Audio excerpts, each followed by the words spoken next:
बात को लंबा मत करो सोनाली। तुम बस इतना समझ लो कि वो बात तुम्हारे लिए जानना जरूरी नहीं थी। तुम तो ऐसे नाराज हो रहे हो जैसे मैंने तुम्हारी कोई राज की बात पकड़ ली।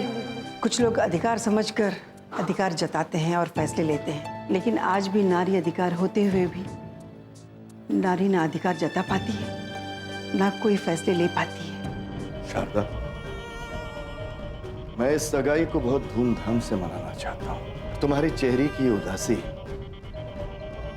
इस जश्न के रंग को बेरंग न कर दे। पता है, माँ ने कहा है कि मंदिर में शादी के बाद मंदिर से ही मेरी विदाई हो जाएगी और उसके बाद कुछ दिनों के लिए हम दोनों इस शहर से कहीं दूर चले जाएंगे। मैंने भी यही सोच रखा है मीनाक्षी, क्योंकि हमारी शादी के बाद तूफान उठेगा। आखिर मैं भी तो देखूं कि मीनाक्षी है कैसी, जिससे मेरे भाई की सगाई होने वाली है और शादी होने वाली है। अरे बेटे, सगाई तो कल है ना, वैसे भी रात के 9 बज चुके हैं। एक दिन की तो बात है, तू भी सफर से थकी होगी, आराम कर ले। ठीक है, जहां इतने दिन इंतजार किया, एक दिन और सही। अच्छा, माँ कहाँ है? तेरी माँ किचन में है और तेरी फेवरेट डिश खीर बना रही है। जी पापा।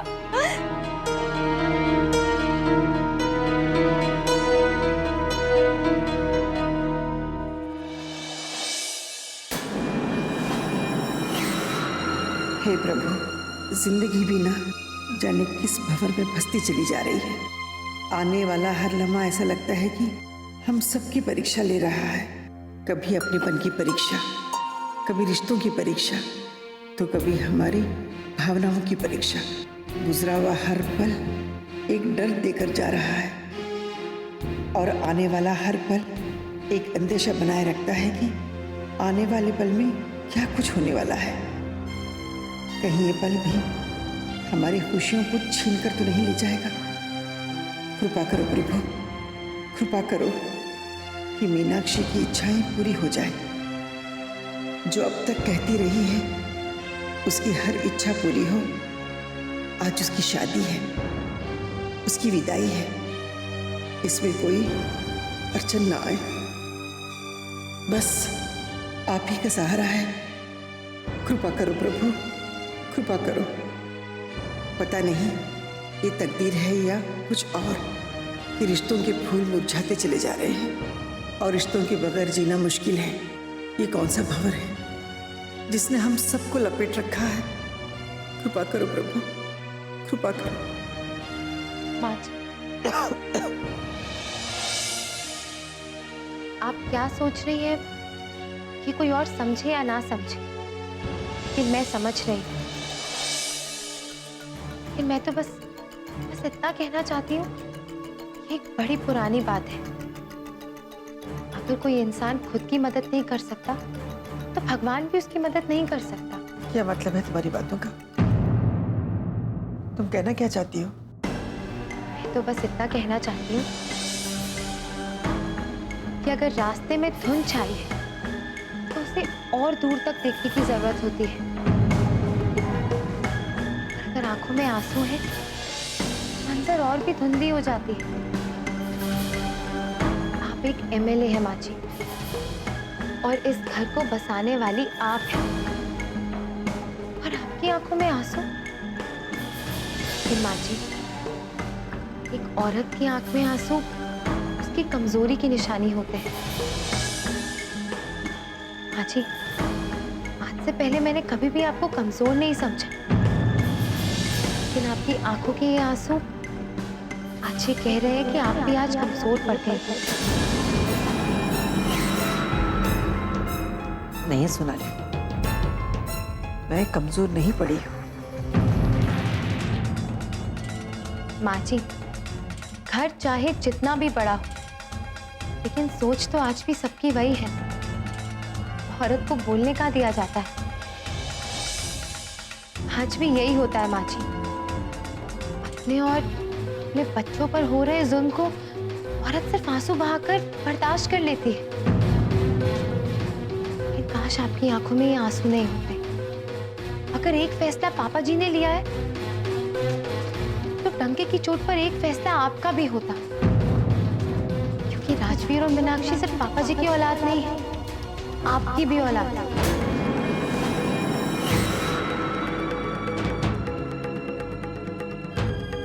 वो फैसला तुम तक कब पहुंचता है, इंतजार करो।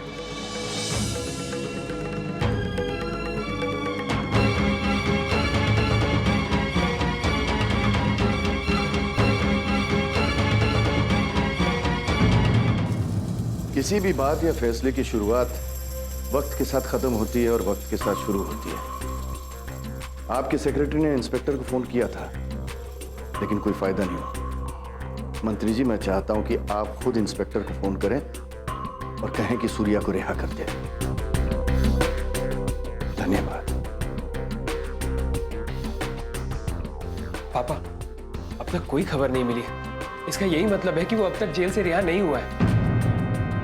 और अगर वो जेल से रिहा नहीं हुआ तो समझता हूं बेटा, अगर उसकी रिहाई में देर हुई तो आदित्य घर से निकलने में कामयाब हो जाएगा, और ऐसा हरगिज नहीं होना चाहिए। मैंने मंत्री जी को फोन किया है, वो इंस्पेक्टर को फोन करने वाले हैं। तुम परेशान मत हो, उसकी रिहाई जल्दी हो जाएगी। पापा, हमारा सारा प्लान उसकी रिहाई पर है। अभी तो माँ पूजा कर रही हैं, लेकिन पूजा के बाद हो सकता है वो मीनाक्षी को लेकर शिव मंदिर चली जाए। अगर आपने पूछा तो वो यही कह देंगी कि वो मीनाक्षी को मंदिर लेके जा रही हैं दर्शन कराने के लिए। अब इसके लिए तो आप उन्हें नहीं रोकेंगे ना? हाँ बेटा, लेकिन मैं देखना जरूर चाहता हूं कि शारदा मीनाक्षी को किस बहाने इस घर से लेकर निकलती है। पापा, हमारी तो यही कोशिश थी कि माँ मीनाक्षी को लेके घर से निकले, उससे पहले ही ये खबर मिल जाए कि आदित्य के साथ हादसा हो गया है। बेटा, अगर शारदा ने जल्दी से निकलने की कोशिश नहीं की तो खबर आ ही जाएगी। पापा, मुझे कल रात से ऐसा लग रहा है कि सोनाली को हमारे प्लान के बारे में शक हो गया। ये क्या कह रहे हो तुम? उसे कैसे शक होगा? पता नहीं पापा, वो मुझसे बार बार पूछ रही है कि हम लोग क्या बात कर रहे हैं, क्या सोच रहे हैं। और अगर अभी तक मीनाक्षी सगाई के लिए तैयार नहीं है तो फिर हम लोगों ने क्या सोचा है? बेटा, उसे हमारे प्लान पर शक हो ही नहीं सकता। हो सकता है कि उसे मीनाक्षी और शारदा के इस मंसूबे का पता चल गया। जो भी हो पापा, मैंने ना ही उसे कुछ बताया है और ना ही कुछ जानने की कोशिश की। कुछ जानने की जरूरत भी नहीं है बेटा। जिस तरह से हम अनजान बने हुए हैं, हमें उसी तरह अनजान बने रहना है।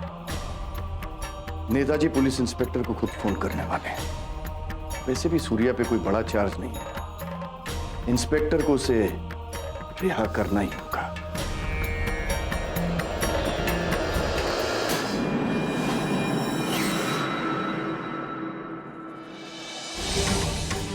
तुमने पकड़ा है ना, वो मेरा आदमी है, समझा? तो अभी तो छोड़ देना। जी सर।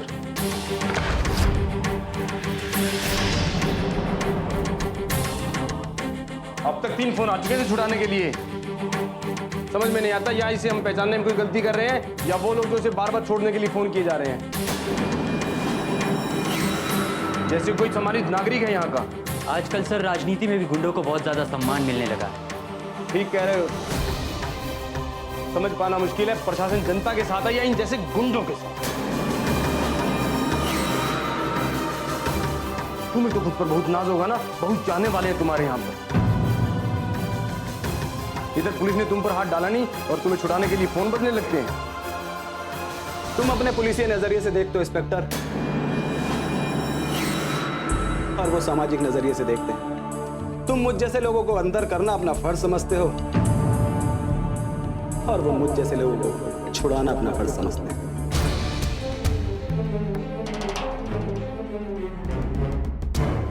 इन जैसे लोगों को छूट देना ही प्रदेश के लॉ एंड ऑर्डर को बिगाड़ देने वाली बात है। इन जैसे लोगों के हौसले बढ़ाने वाले वो, और जुर्म के साथ हम पर इल्जाम आता है, हम पुलिस वालों पर, कि पुलिस क्या कर रही है।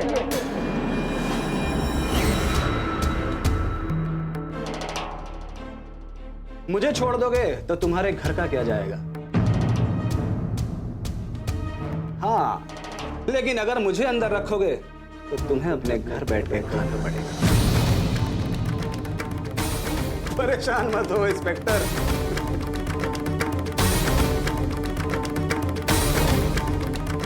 मैं समझता हूं जो तुम कहना चाहते हो।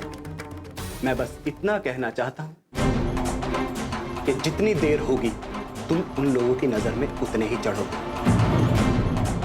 और वैसे भी आदित्य ने कोई एफआईआर तो दर्ज की नहीं। किस जुर्म में अंदर रखोगे मुझे तुम? हाँ? किस जुर्म में?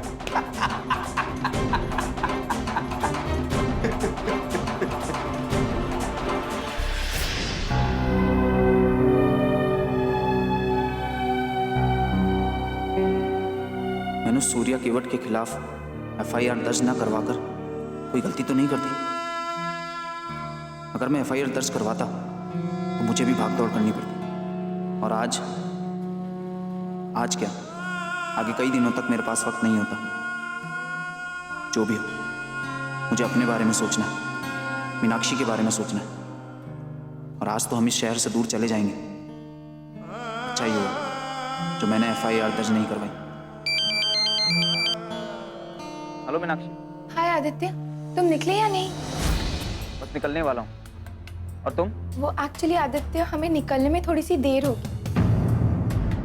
वो पापा बाहर हॉल में बैठे हुए हैं और पापा के सामने अगर मैं और माँ निकले तो उन्हें शक हो जाएगा। इसलिए मैं सोच रही हूँ कि पापा के हॉल से हटते ही मैं माँ को निकलने के लिए कहूँगी। लेकिन इस तरह कहीं देर ना हो जाए मीनाक्षी, क्योंकि हालत अगर ऐसे हो तो गुजरता हुआ एक एक पल बहुत महत्वपूर्ण है। शादी की सारी तैयारियां तो माँ ने ही करवाई है। तुम्हें इस बात का पूरा ख्याल है आदित्य। तुम इस बात को लेकर बिल्कुल फिक्र मत करो। तुम वहां से निकलो और शिव मंदिर पहुंचो। वहां पर अक्सर शादियां होती रहती हैं और वहां पर तैयार होने के लिए रूम्स भी हैं। ठीक है, लेकिन वहाँ होगा कौन? तुम प्रदीप जी को जानते हो ना, वो ही होंगे वहां पर। प्रदीप जी पूरी तरह मेरे और माँ के साथ हैं। ठीक है मीनाक्षी, मैं वहाँ जल्दी से जल्दी पहुँचता हूँ। अच्छा भी फोन रखता हूँ। बाय। Okay, bye Aditya.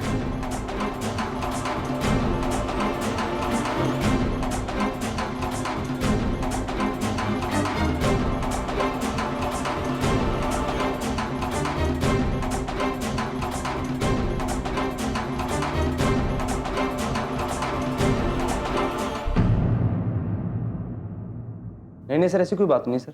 जी सर। सर कोई चार्ज नहीं लगाया सर, कोई चार्ज नहीं। हाँ जी सर। जी सर, छोड़ देंगे सर, बिल्कुल छोड़ देंगे। बस वो धमकी दी थी इसलिए रात भर लॉकअप में रखा उसे। हाँ सर। जी सर, ठीक है सर।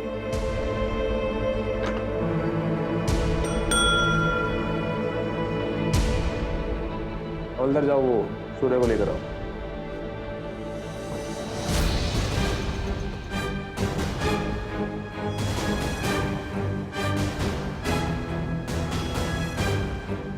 आप यहाँ के इंचार्ज है ना, आगे भी रहेंगे।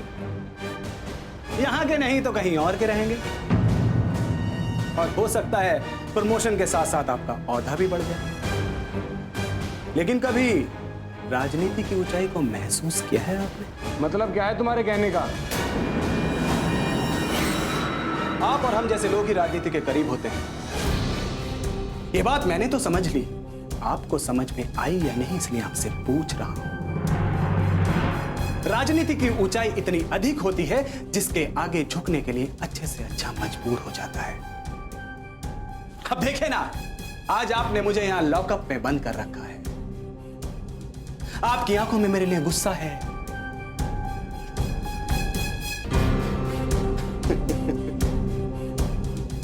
हो सकता है साल या 6 महीने बाद में एमपी या एमएलए बन जाऊं और आप मुझे सल्यूट करें। मेरी बात का बुरा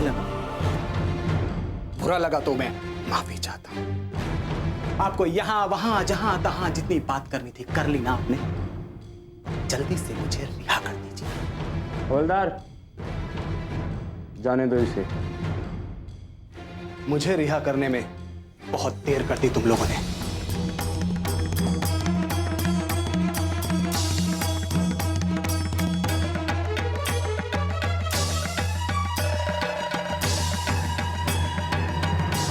जो अपनी बेटी की आंखों में आंसू नहीं देख सकती, उस माँ का फैसला है ये।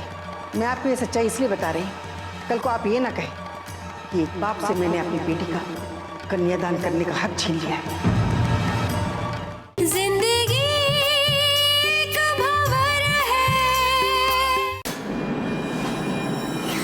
बेटा आचार्य जी का फोन आया था। वो बता रहे थे कि उनकी बेटी ज्योति कल कनाडा से वापस आ गई। वो तो मीनाक्षी से रात को ही बात करने की जिद कर रही थी। वो तो हो गई ना पापा, उसको लगाव तो होना ही। तो लगता है आचार्य जी के साथ इस वक्त बहुत मेहमान आने वाले। उन मेहमानों का भी अच्छी तरह से स्वागत होना चाहिए। आप बिल्कुल फिक्र मत करिए। अरे शारदा, वो देखो मेकअप वालों को कहां से बुलाना है। भाई ये सब चीजें तो तुम ही समझ सकती हो। भाई मीनाक्षी परी लगनी चाहिए।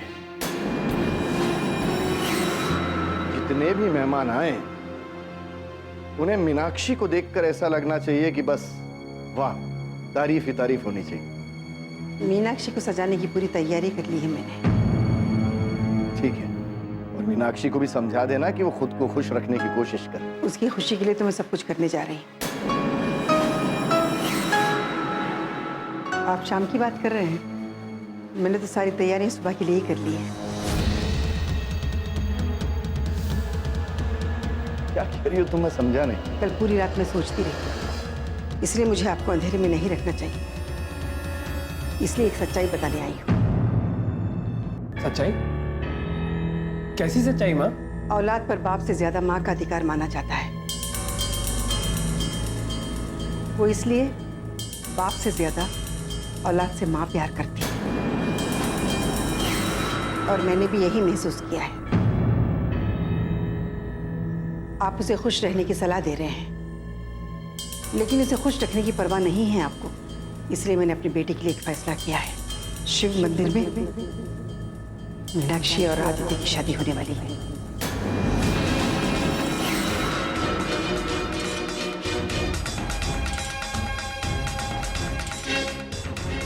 क्या बकवास कर रही हो तुम? तुम्हें पता है ना, मैंने मीनाक्षी की सगाई योगेश के साथ तय की है, और तुम उसकी शादी आदित्य के साथ करवाना चाहती हो। हाँ माँ, ये ठीक नहीं है। राजवीर, मैंने तुम्हें जन्म दिया है, तुमने मुझे नहीं दिया। अब तुम मुझे समझाओगे क्या ठीक है और क्या नहीं? चुपचाप खड़े रहो, बीच में बोलने की कोई जरूरत नहीं है। लेकिन मैं तो बोल सकता हूं, क्योंकि मैं तुम्हारा पति हूं। आज बेटी के प्यार का जुनून तुम्हारे सर पर इस तरह सवार हो गया कि तुम अपनी पति की भी इज्जत नहीं कर रही। तुमने ये फैसला कैसे किया शारदा, कैसे किया? इस फैसले के पीछे आपकी पत्नी नहीं, इस फैसले के पीछे उसकी मां है, जो अपनी बेटी को घुट घुट कर जीते तिल तिल मरते नहीं देख सकती,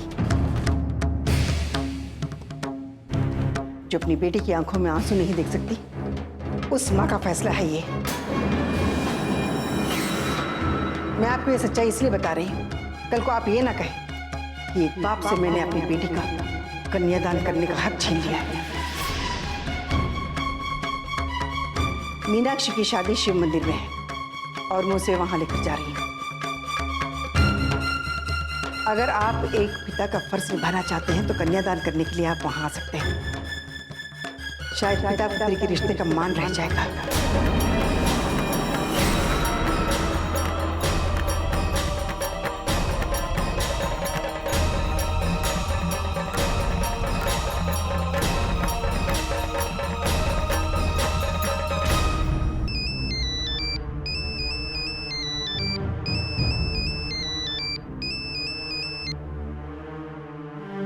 हेलो दीदी, जिस बात का अंदेशा मैंने किया था वो बात सच निकली। कैसा अंदेशा? मीनाक्षी और माँ जी की खामोशी ही तूफान का इशारा कर रही थी, और अब वो तूफान आ चुका है। बहुत बड़ा तूफान है दीदी, जो पता नहीं क्या क्या उड़ा कर ले जाएगा। अगर आप सुनेंगी ना तो आप भी हैरान रह जाएंगी। हाँ तो बताती क्यों नहीं, यही तो मैं सुनना चाहती थी। आज क्या होने वाला है, इसी की वजह से तो मैं रात भर सो नहीं पाई। दीदी, पापा जी ने सगाई तय की है, और माँ जी आज ही शिव मंदिर में मीनाक्षी और आदित्य की शादी करवाने जा रही हैं। क्या है ना धमाकेदार खबर दी। पापा जी शाम को मीनाक्षी की उंगली में सगाई की अंगूठी डलवाना चाहते हैं, और मीनाक्षी इस वक्त आदित्य के नाम की वरमाला पहनने जा रही है। वाह सोनाली वाह, तुम्हारी इस खबर ने तो सचमुच मेरा दिल खुश कर दिया। लेकिन ये बताओ, तुम्हें ये खबर पता कैसे लगी? दीदी, माँ जी ने खुद ये बात पापा जी को कही है और उन्हें पिता होने के नाते कन्यादान करने के लिए आमंत्रित भी किया है। आप सोच नहीं सकती दीदी, ये बात सुनने के बाद पापा जी और राजवीर की हालत कैसी थी। उनके चेहरे का तो जैसे रंग ही उड़ गया था। लेकिन सोनाली, अगर बलदेव सिंह को ये बात पता चल गई है तो मुझे नहीं लगता कि वो ये शादी होने देंगे। इसे रोकने की वो पूरी कोशिश करेंगे। हो सकता है दीदी कि आपकी ये बात ठीक हो, लेकिन इस बात से भी तो तूफान ही उठेगा। और सिर्फ माँ जी की पूरी हो या पापा जी की, तूफान का उठना तो तय है। और ये तूफान इस घर के मान सम्मान के साथ और क्या क्या उड़ा कर लेकर जाएगा, इस बात का तो सिर्फ अंदाजा ही लगाया जा सकता है।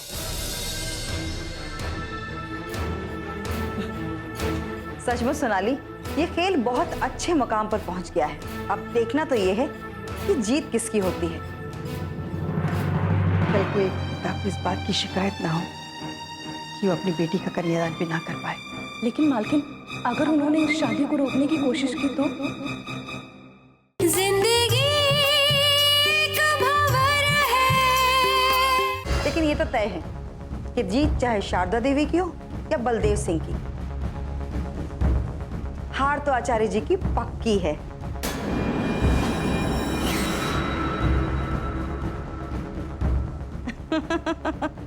अच्छा ये बताओ, शारदा देवी हैं कहाँ अभी? दीदी, फिलहाल माँ जी घर में ही है, लेकिन मीनाक्षी के साथ थोड़ी देर में शिव मंदिर के लिए निकलने वाली है। चलिए अभी मैं रखती हूँ, बाय। ठीक है, बाय।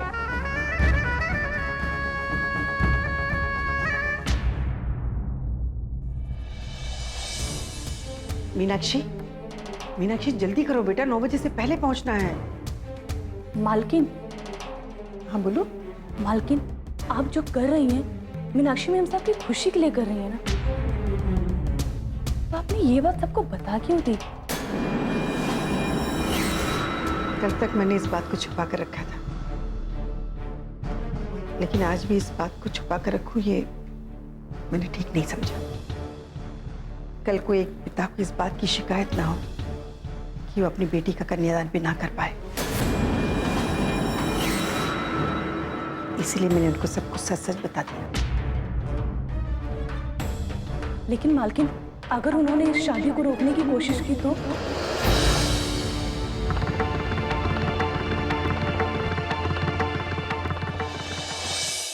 ये अच्छी खबर है रजनी जी। इस खबर ने हमारी उम्मीदों को और बढ़ा दिया है कि आचार्य के साथ जुड़ने वाला रिश्ता अब टूटेगा ही। इस रिश्ते के जुड़ने की शुरुआत तो हमने देखी थी, लेकिन अब इसका अंत कैसे होता है ये देखना दिलचस्प होगा। उन्हें ऐसा लगेगा मैं उन्हें झुकाने की कोशिश कर रही हूँ। उन्हें तो पता है तुम्हारी शादी होने वाली है। अगर उन्हें ठीक लगा तो जरूर आएंगे, अगर नहीं भी आए ना फिर भी ये शादी तो होने वाली है।